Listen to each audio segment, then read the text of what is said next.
റോയിയുടെ കയ്യിൽ ഈ സ്ലോവാക്യൻ രാജ്യത്തിൻ്റെ കോൺസുലേറ്റ് ജനറൽ പോസ്റ്റ് വെച്ചിട്ട് അദ്ദേഹം പണമിടപാട് നടത്തിയെന്നാണ് ഇൻകം ടാക്സുകാർ പറയുന്നത്. അതിനകത്ത് പല ഇടപാടുകളും ദുബായ് ചാനൽ ചെയ്ത് അത് എൻറൂട്ട് ചെയ്തു.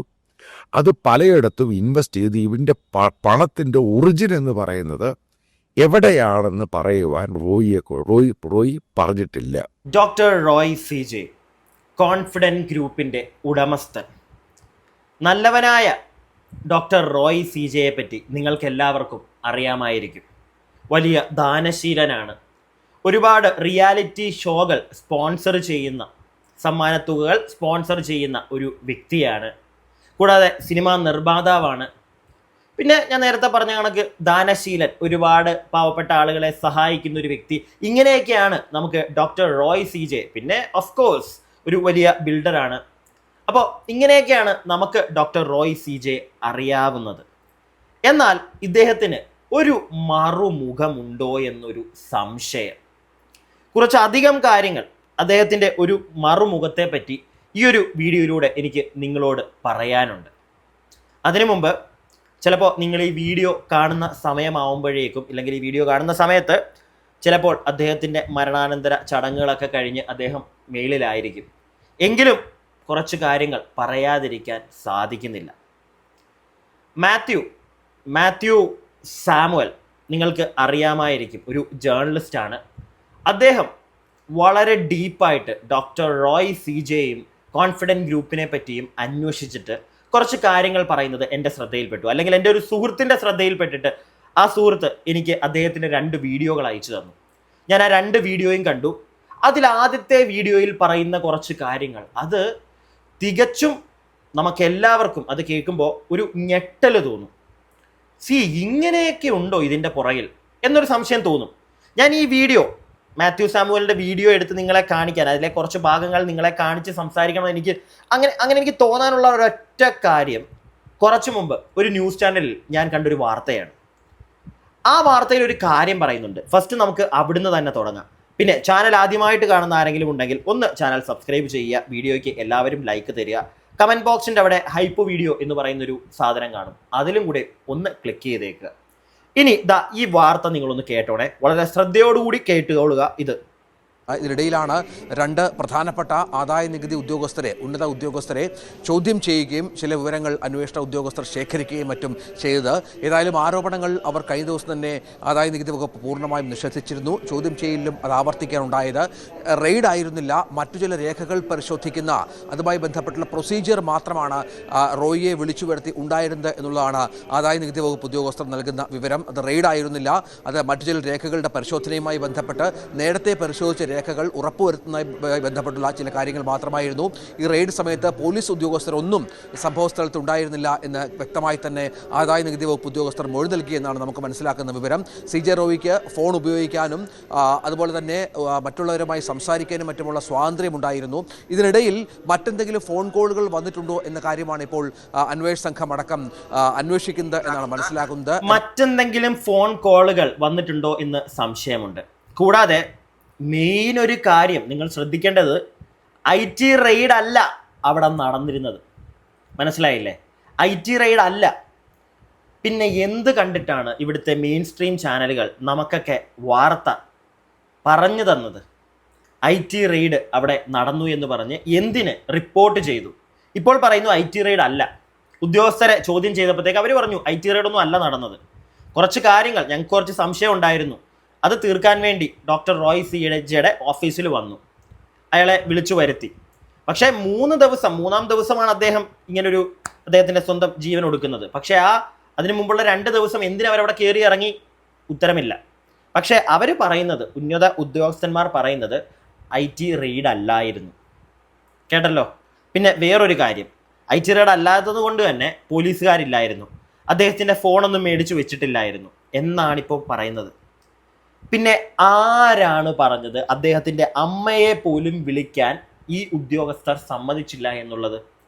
ഈ കഴിഞ്ഞ ദിവസങ്ങളിൽ മെയിൻ സ്ട്രീം ചാനലുകൾ വഴിയാണ് നമ്മളൊക്കെ അറിയുന്നത്. ഞാനൊക്കെ അത് സംസാരിച്ചതാണ്. പക്ഷെ അപ്പോഴൊക്കെ മെയിൻ സ്ട്രീം ചാനലുകൾ വഴി നമ്മൾ അറിഞ്ഞത് അമ്മയെ പോലും വിളിക്കാൻ സമ്മതിച്ചില്ല എന്നാണ്. അദ്ദേഹത്തിൻ്റെ ബ്രദർ പറയുന്നുണ്ടായിരുന്നു, സോ ആര് പറയുന്നതാണ് ഇവിടെ വിശ്വസിക്കേണ്ടത്? ഡോക്ടർ റോയ് CJ കുടുംബം പറയുന്നത് വിശ്വസിക്കണോ? മെയിൻ സ്ട്രീം ചാനലുകൾ നമ്മളോട് പറഞ്ഞത് നമ്മൾ വിശ്വസിക്കണോ? അതോ ഈ ഡോക്ടർ റോയ് CJ പറ്റി കുറച്ച് ഡീപ്പായിട്ട് തിരക്കിൽ പോകുമ്പോൾ മാത്യു സാമുവലിനെ പോലുള്ള ഒരാൾ അറിഞ്ഞ കുറച്ച് കാര്യങ്ങളുണ്ട്, അത് നമ്മൾ വിശ്വസിക്കണോ? മാത്യു സാറ് പറയുന്ന കുറച്ച് കാര്യങ്ങൾ നമുക്ക് അതിൽ നിന്ന് ഇനി ബാക്കി സംസാരിക്കാം. സത്യം പറഞ്ഞു കഴിഞ്ഞാൽ ഞാൻ ആ വീഡിയോ കണ്ടപ്പോഴത്തേക്ക് ഞെട്ടിപ്പോയി. ആദ്യം ഞാൻ ഫസ്റ്റ് കണ്ട അദ്ദേഹത്തിൻ്റെ വീഡിയോ തന്നെയാണ് ഞാനിവിടെ, അതിനകത്തെ കുറച്ച് മെയിൻ പോർഷൻസ് ആണ് നിങ്ങളെ കാണിച്ചു തരുന്നത്. രണ്ടാമത്തെ വീഡിയോ ഞാൻ കാണിക്കുന്നില്ല. ആദ്യത്തെ വീഡിയോ ഞാൻ കണ്ടു കഴിഞ്ഞപ്പോഴത്തേക്ക് അത് ഞാൻ മാറ്റി വെച്ചൊരു വീഡിയോ ആണ്. കാരണം ഇല്ല, ഇതിനകത്ത് സത്യങ്ങൾ ഉണ്ടാവില്ല എന്ന് വിശ്വസിച്ചൊരു വ്യക്തിയാണ് ഞാൻ. പക്ഷേ ഇപ്പോൾ മനസ്സിലാകുന്നു അദ്ദേഹം അതിൽ പറഞ്ഞതിൽ കുറേ കാര്യങ്ങൾ സത്യങ്ങളാണോ. പ്രത്യേകിച്ച് ഇപ്പോൾ ഞാൻ ഈ കാണിച്ച വാർത്ത, IT ഉദ്യോഗസ്ഥർ ഇങ്ങനെയൊക്കെ പറയുമ്പോഴത്തേക്ക് ഒരു സംശയം. എന്താണ് സംശയം എന്നല്ലേ? ഇത് കേട്ട് തുടങ്ങാം നമുക്കിനി. ഒരു കാര്യം മനസ്സിലാക്കുക, ഈ CJ റോയ്ക്കെതിരെ ഇൻകം ടാക്സിൻ്റെ മറ്റു പല ഏജൻസികളുടെയും എൻക്വയറി നടക്കുന്നുണ്ട്. അതായത് സ്ട്രോങ് ആയിട്ടുള്ള എൻക്വയറി നടക്കുന്നുണ്ട്. അതിൻ്റെ പേരിൽ തന്നെ അദ്ദേഹം ഇൻകം ടാക്സിൻ്റെ അപ്പലേറ്റ് അതോറിറ്റിയിലും മറ്റു പല ഏജൻസികളുമായി ബന്ധപ്പെട്ട് കത്തിടപാടും കേസുകളും ആ സംഭവങ്ങൾ ഒരു വശത്ത് നടക്കുന്നുണ്ട്. അപ്പം നിങ്ങൾ ചോദിക്കാം, ഇന്ത്യയിൽ ഏതെങ്കിലും ബിസിനസ്സുകാരൻ ഇങ്ങനെ പ്രശ്നങ്ങൾ ഉണ്ടായിട്ടുണ്ടോ? ഉറപ്പായിട്ടും പറയും, ഇന്ത്യയിലെ പല നിയമങ്ങളും ഇപ്പം ബിസിനസ് ചെയ്ത് പണം ഉണ്ടാക്കുക എന്ന് പറയുന്ന ഇന്ത്യയെ സംബന്ധിച്ചിടത്തോളം വലിയ സംഭവമൊന്നുമല്ല. അത് നോർമലായിട്ടുണ്ടാകുന്ന ഒരു സംഭവങ്ങൾ തന്നെയാണ്. പ്രത്യേകിച്ച് റിയൽ എസ്റ്റേറ്റിൽ പെട്ടെന്നാണ് പണം ഉണ്ടാകുന്നത്. പല ആൾക്കാരും അതിൻ്റെ അത് തകർന്നു പോയിട്ടുമുണ്ട്. പക്ഷേ ഇന്ത്യയിലെ പല നിയമങ്ങളും പല ബിസിനസ്സുകാർക്കും പല സന്ദർഭത്തിലും എതിരായിട്ട് വരാറുമുണ്ട്. ചില സന്ദർഭങ്ങളിൽ നിങ്ങൾക്കറിയാം, പൊളിറ്റിക്കൽ ഇൻഫ്ലുവൻസും മറ്റുള്ള ഇൻഫ്ലുവൻസൊക്കെ ഉദ്യോഗസ്ഥരെ കൊണ്ട് പല കേസുകളും തേച്ചു മാറ്റി ഇല്ലാതാക്കുകയും ചെയ്തിട്ട്. കാരണം ഇന്ത്യയുടെ ജനാധിപത്യ വ്യവസ്ഥിതിയും ഇന്ത്യയുടെ ഒരു ബിസിനസ്സിൻ്റെ എക്കോസിസ്റ്റം വെച്ച് പൊളിറ്റീഷ്യൻസുമായിട്ടും ബ്യൂറോക്രാസിയുമായിട്ടും ഒരുമിച്ച് പോയാൽ മാത്രമേ അവർക്ക് ബിസിനസ്സിനകത്ത് സക്സസ് ആകാൻ പറ്റുകയുള്ളൂ. അതവിടെ നിൽക്കട്ടോ. ഈ അടുത്തൊരു പോയിന്റ് ബാക്കി ഞാൻ കേൾപ്പിക്കാം. വളരെ സത്യസന്ധമായിട്ട് എനിക്കും തോന്നിയൊരു കാര്യമാണ് അദ്ദേഹം ഇപ്പോൾ പറഞ്ഞത്. ഞാൻ കഴിഞ്ഞൊരു വീഡിയോയിൽ ഞാനും പറഞ്ഞിട്ടുണ്ടായിരുന്നു, ഇവിടുത്തെ രാഷ്ട്രീയക്കാരെയൊക്കെ ഒന്ന് സൂചിപ്പിച്ച് നിർത്തിയെങ്കിൽ മാത്രമേ ഇവിടെ ബിസിനസ് ചെയ്ത് പോകാൻ പറ്റുള്ളൂ. അത് നമ്മുടെ നാടിൻ്റെ ഇത് ഇന്ത്യ ആയി പോയി. മനസ്സിലായില്ലേ? പിന്നെ കുറച്ചുകൂടെ ഡീറ്റെയിൽ ആയിട്ട് നിങ്ങളോട് ഈ പറയുന്ന വ്യക്തി, അദ്ദേഹം നിങ്ങൾ ആലോചിക്കണം, ഒരു മാധ്യമ പ്രവർത്തകൻ എന്നാണ് തോന്നുന്നു ഞാൻ പറഞ്ഞത്. മാധ്യമ പ്രവർത്തകൻ. ഇപ്പോൾ അദ്ദേഹം ഒരു ജേർണലിസ്റ്റ് അല്ല, നേരത്തെ ഒരു ജേർണലിസ്റ്റ് ആയിരുന്നു അദ്ദേഹം. മനസ്സിലായില്ലേ? സോ അദ്ദേഹം തന്നെ അദ്ദേഹത്തിന് അറിയാവുന്ന, ഓഫ് കോഴ്സ് അദ്ദേഹത്തിന് നല്ല കോൺടാക്ട്സ് കാണും, അദ്ദേഹത്തിന് അറിയാവുന്ന ഇൻകം ടാക്സ് ഉദ്യോഗസ്ഥരോടൊക്കെ സംസാരിച്ചപ്പോൾ അദ്ദേഹത്തിന് മനസ്സിലായ കുറച്ച് കാര്യങ്ങൾ, കൂടാതെ അദ്ദേഹം പറഞ്ഞല്ലോ ഒരു ജേർണലിസ്റ്റ് ആയിരുന്നു, അദ്ദേഹം പോയ വഴിയിലൂടെയൊക്കെ അദ്ദേഹത്തിന് മനസ്സിലായ കാര്യങ്ങളാണ് അദ്ദേഹം നമുക്ക് പറഞ്ഞു തരുന്നത്. കഴിഞ്ഞ ദിവസം ഞാനും പറഞ്ഞതാണ്, ഇവിടെ രാഷ്ട്രീയക്കാരെ സൂചിപ്പിക്കാതെ നിൽക്കാൻ പറ്റില്ല, നിലകൊള്ളാൻ പറ്റില്ല. അതുപോലെ തന്നെ എത്ര വലിയൊരു ബിസിനസ്സുകാരനാണെങ്കിലും ഇൻകം ടാക്സിലോ ഗവൺമെൻറ്റിൽ നമ്മൾ കപ്പം കൊടുത്തില്ലെങ്കിലേ ഉള്ളൂ ഇത്ര പ്രശ്നം. വലിയ വലിയ ആൾക്കാർ അവർ കപ്പം കൊടുക്കുന്നതിനകത്ത് എന്തെങ്കിലുമൊക്കെ എപ്പോഴും തിരിമറികൾ എന്തെങ്കിലുമൊക്കെ കാണും. അതിപ്പോൾ ആരാണെങ്കിലും എന്തെങ്കിലുമൊക്കെ കാണും. പിടികിട്ടിയോ? നമുക്ക് ബാക്കി കേൾക്കാം. ഈ CJ റോയ്ക്കെതിരെയുള്ള കേസുകൾ ഇടപാടിൻ്റെ കാര്യത്തിൽ മലയാളത്തിലെ പല ചാനലുകളൊക്കെ പറയുന്നുണ്ട്. അതിനകത്ത് കാരണം വളരെ ട്രാൻസ്പാരൻ്റ് ആയിരുന്നു. ചുമ്മാതെ ഒരു ബിസിനസ് ഹൗസും ഇന്ത്യയിൽ, ഇൻക്ലൂഡിങ് ടാറ്റ പോലും, ഞാനീ പറയുന്നത് രത്തൻ ടാറ്റയുടെ മറ്റുള്ളവരുടെ കാര്യമൊന്നുമല്ല, ഇന്ത്യയിലെ ഒരു ബിസിനസ് ഹൗസും, അതായത് നല്ലൊരു ബിസിനസ് ഹൗസും ഒരു 100% ട്രാൻസ്പെറൻ്റ് ആയിട്ട് ബിസിനസ് ചെയ്യാൻ പറ്റില്ല. 100% പറ്റുന്ന കാര്യമേ അല്ല. അതാണ് ഞാനും പറഞ്ഞത്, ഒരിക്കലും അത് നടക്കില്ല. 100% ജെന്യുവൻ ആയിട്ട് ഇവിടെ ഒന്നും നടക്കില്ല. അതിപ്പോൾ ഒരാൾ കംപ്ലീറ്റ്ലി ജെന്യുവൻ ആയിട്ട് എനിക്ക് ബിസിനസ് ചെയ്താൽ മതി എന്ന് പറഞ്ഞാലും അയാളെ കറക്റ്റഡാക്കി മാറ്റും. പിടികിട്ടിയില്ലേ? അതാണ് നമ്മുടെ ഇവിടുത്തെ സിസ്റ്റം എന്ന് പറയുന്നില്ല, അതാണ് വേണമെങ്കിൽ അങ്ങനെയും പറയാം. ഇവിടുത്തെ രാഷ്ട്രീയക്കാർ കഴിഞ്ഞ ദിവസം ഞാനൊരു വീഡിയോ ചെയ്തപ്പോൾ കുറേ ആളുകൾ കമൻറ്റ് ചെയ്യുന്നത് കണ്ടു, നീ എന്ത് കണ്ടിട്ടാണ് കേരള ഗവൺമെൻറ്റിനെ? ഒന്ന് മനസ്സിലാക്കുക. എൻ്റെ അറിവനുസരിച്ച്, എനിക്ക് കിട്ടിയൊരു വിവരം അനുസരിച്ച്, ഡോക്ടർ റോയ് കേരളത്തിലാണ് ഈ ടാക്സ് അടയ്ക്കുന്നത്. എന്നാണ് അറിയാൻ സാധിച്ചത്. അതിന് തെറ്റാണോ എന്ന് എനിക്കറിയില്ല. അങ്ങനെ അദ്ദേഹം കേരളത്തിലാണ് ടാക്സ് അടയ്ക്കുന്നതെങ്കിൽ മക്കളെ, IT കേന്ദ്രമാണെങ്കിലും ഉണ്ടല്ലോ, ഇവിടുന്ന് പുള്ളിയുടേത് പിണുങ്ങുന്ന പണം അതിൻ്റെ ഒരു പങ്ക് ഇനി കേരളത്തിലോട്ട് എത്തും. പിടികിട്ടിയോ? കളി എങ്ങനെ വേണമെങ്കിലും കളിക്കാം രാഷ്ട്രീയക്കാർക്ക്. ഓക്കെ, ഡയറക്റ്റ് പുള്ളിയുടെ പിടിച്ചെടുക്കാൻ പറ്റത്തില്ലെങ്കിൽ ഇവിടുന്ന് ഇങ്ങനെ കറങ്ങി ഇവിടെ എത്തുമെന്ന് അറിയാം. അതൊന്ന് മനസ്സിലാക്കിയാൽ മതി. ഞാൻ വിചാരിച്ചു കുറേ ആളുകൾക്ക് ഇത് മനസ്സിലാവുമെന്ന്.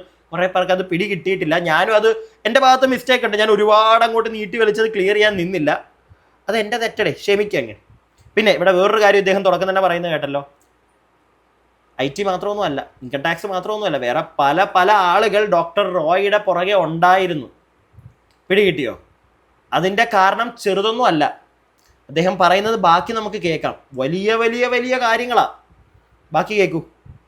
അതിനകത്ത് പല രീതിയിലുള്ള തരികിടയും പരിപാടികളൊക്കെ ഇത്ര പെർസെൻറ്റേജ് വെച്ച് അവിടെ കമ്മീഷൻ, ഇവിടെ കമ്മീഷൻ, അത് കൊടുക്കണം, ഇത് കൊടുക്കണം.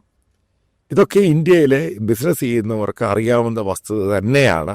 ഇവിടെ ഞാൻ റോയുമായി ബന്ധപ്പെട്ട് ചില കാര്യങ്ങൾ ചില ഉദ്യോഗസ്ഥന്മാരുമായിട്ട് സംസാരിച്ചപ്പോൾ മനസ്സിലാക്കാൻ സാധിച്ചത്, റോയിയുടെ ചില പണമിടപാടുകൾ വിദേശത്തു നിന്നും അതേപോലെ സ്വദേശത്തു നിന്നും പലയിടത്തുമായിട്ട് അദ്ദേഹം നടത്തിയ ചില ഫണ്ടിങ്ങിനകത്ത് ദുരൂഹതയുണ്ട്.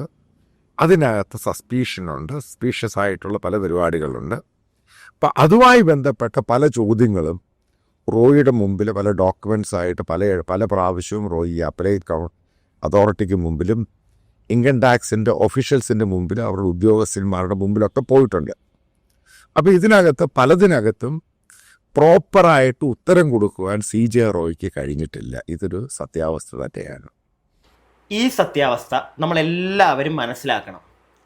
ഓക്കെ, ഒരുപാട് ആളുകൾ, ഞാൻ ഉൾപ്പെടെ ഡോക്ടർ റോയ് എന്ന് പറയുന്ന വ്യക്തിയെ, കാരണം അയാൾ ഒരുപാട് നല്ല കാര്യങ്ങൾ ചെയ്യുന്നത് നമ്മൾ കണ്ടിട്ടുണ്ട്. അതുകൊണ്ട് തന്നെ നമ്മൾ പൊക്കിയെടുത്ത് തലയിൽ വെക്കും. പക്ഷെ അങ്ങനെ പൊക്കിയെടുത്ത് തലയിലൊക്കെ വെച്ചോ. പക്ഷെ ഒരു കാര്യം മനസ്സിലാക്കുക, ഇവിടെ അദ്ദേഹം ഇങ്ങനെ സ്വയം ജീവൻ ഒടുക്കാൻ കാരണം മനസ്സിലായില്ലേ? അതിൻ്റെ പുറകിൽ വേറെ എന്തോ ഉണ്ട്.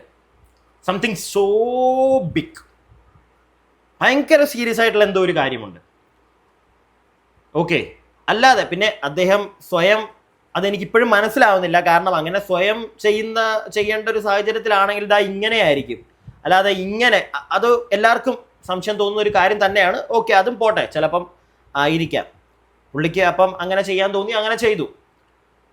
പക്ഷെ അവിടെ ആലോചിക്കേണ്ട ഒരു കാര്യം, ഇൻകം ടാക്സ് ഉദ്യോഗസ്ഥർ ഇദ്ദേഹത്തിൻ്റെ പല പണമിടപാടുകളും പുറത്തു നിന്നുള്ളതും അകത്തു നിന്നുള്ളതും അങ്ങനെയുള്ള പല പണമിടപാടുകളിലും സംശയങ്ങൾ തോന്നി റെയ്ഡല്ല നടത്തിയത്. പല ചോദ്യങ്ങൾ പല തവണയായിട്ട് ഇദ്ദേഹത്തോട് ചോദിച്ചു. അതിനൊന്നും അദ്ദേഹത്തിന് ഉത്തരമില്ലാതായി പോയത് എന്തുകൊണ്ട്? ഈ ഉദ്യോഗസ്ഥർ പറയുന്ന കറക്റ്റ് ആണെങ്കിൽ, ഇങ്ങനെ ചോദ്യങ്ങൾ ചോദിച്ചു എന്ന് പറയുന്നുണ്ടെങ്കിൽ, അങ്ങനെ ചോദിച്ചപ്പോൾ എന്തുകൊണ്ട് അദ്ദേഹത്തിന് ഉത്തരമില്ലാതായി പോയി? ഒരുപാട് പൈസ ബിഗ് ബോസിലെ വിന്നർക്ക്, അത് കഴിഞ്ഞ് ഇപ്പോൾ ഈ ലാസ്റ്റ് സീസണിൽ തന്നെ വിന്നർക്ക് കൊടുത്തു കാശ്, അതിനുശേഷം ഇറങ്ങിയ അനീഷിന് പിന്നെയും കൊടുത്തൊരു 10, ഇങ്ങനെ അങ്ങോട്ട് കൊടുക്കുന്നുണ്ട്. അതുപോലെ ബിസിനസ്സും ഉണ്ട്. പിന്നെ ഈ കൊടുക്കുക എന്ന് പറയുന്നത് ഒരു കൈൻഡ് ഓഫ് മാർക്കറ്റിങ്ങുമാണ്. പുള്ളി ഒരു ബിസിനസ്സുകാരനാണ്, മനസ്സിലായില്ലേ? ഇതിനകത്ത് എപ്പോഴും ആ ഒരു ഫെയിം, ആ ഒരു പേര്, ആ കോൺഫിഡൻറ്റ് ഗ്രൂപ്പ്, അത് എന്നും ഇങ്ങനെ തിളങ്ങി നിൽക്കും. അതിനകത്തൊരു ബിസിനസ് സ്ട്രാറ്റജി ഉണ്ട്. അതെങ്കിലും കുറച്ച് പേര് സമ്മതിച്ചു തരുമല്ലോ. നിങ്ങൾക്ക് അത് മനസ്സിലാവുമല്ലോ അല്ലേ? അല്ലെങ്കിൽ അത് മറ്റേ നന്മ മൂത്തിട്ട് മാത്രമാണെന്നൊന്നും ആരും പറയില്ല പ്ലീസ്. അതിനകത്ത് എല്ലാത്തിനകത്തും ഒരു ബിസിനസ്, ഒരു സ്ട്രാറ്റജി ഉണ്ട്. ചോദ്യങ്ങൾക്ക് അദ്ദേഹം ഉത്തരം കൊടുത്തില്ല പല തവണയായിട്ടും.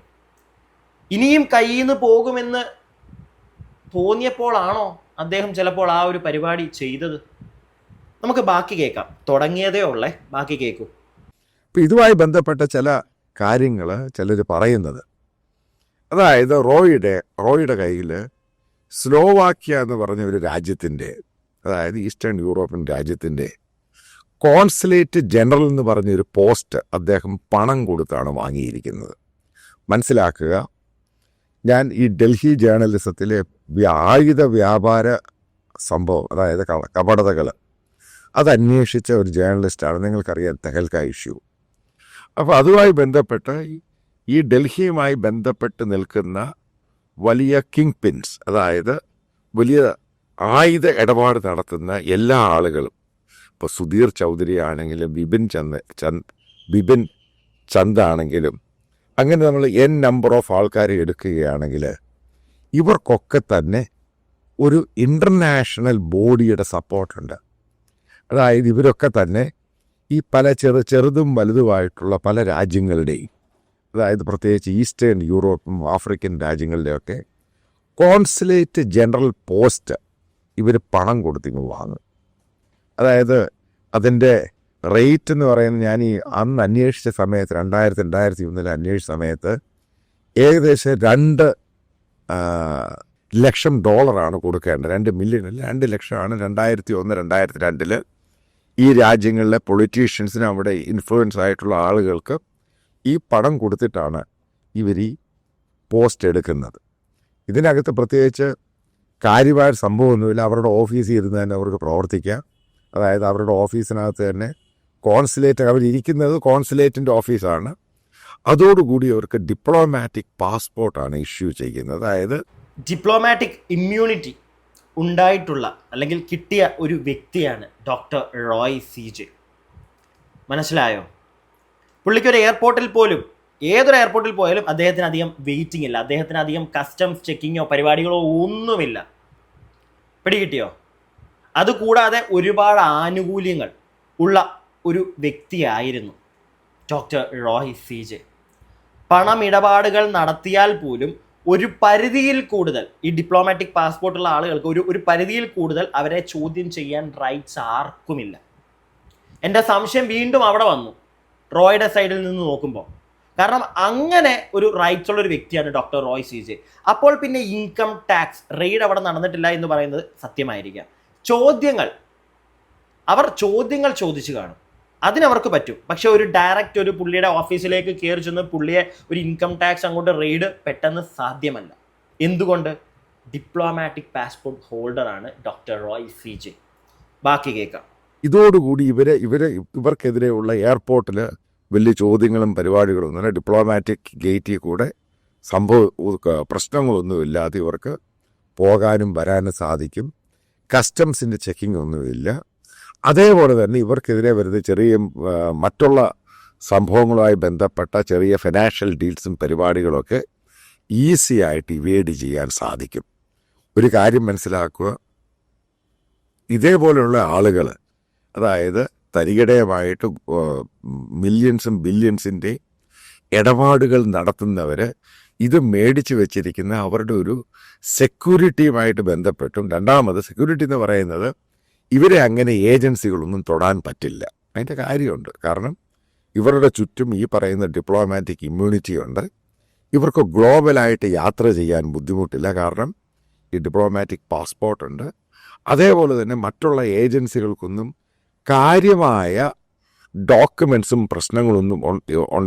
പ്രശ്നങ്ങളുമായിട്ട് ഇവരെ അപ്രോച്ച് ചെയ്യാനും പറ്റത്തില്ല. കാരണം ഡിപ്ലോമാറ്റിക് ഇമ്മ്യൂണിറ്റി വിയന്ന കരാറുമായി ബന്ധപ്പെട്ട അതിൽ ഇന്ത്യ ഒപ്പുവെച്ചിട്ടുണ്ട്. അതിൻ്റെ പേരിലാണ് ഈ ഡിപ്ലോമാറ്റിക് ഇമ്മ്യൂണിറ്റി ഇവർക്ക് കിട്ടുന്നത്. അപ്പോൾ റോയുടെ കയ്യിൽ ഈ സ്ലോവാക്യൻ രാജ്യത്തിൻ്റെ കോൺസുലേറ്റ് ജനറൽ പോസ്റ്റ് വെച്ചിട്ട് അദ്ദേഹം പണമിടപാട് നടത്തിയെന്നാണ് ഇൻകം ടാക്സുകാർ പറയുന്നത്. അതിനകത്ത് പല ഇടപാടുകളും ദുബായ് ചാനൽ ചെയ്ത് അത് എൻറൂട്ട് ചെയ്തു.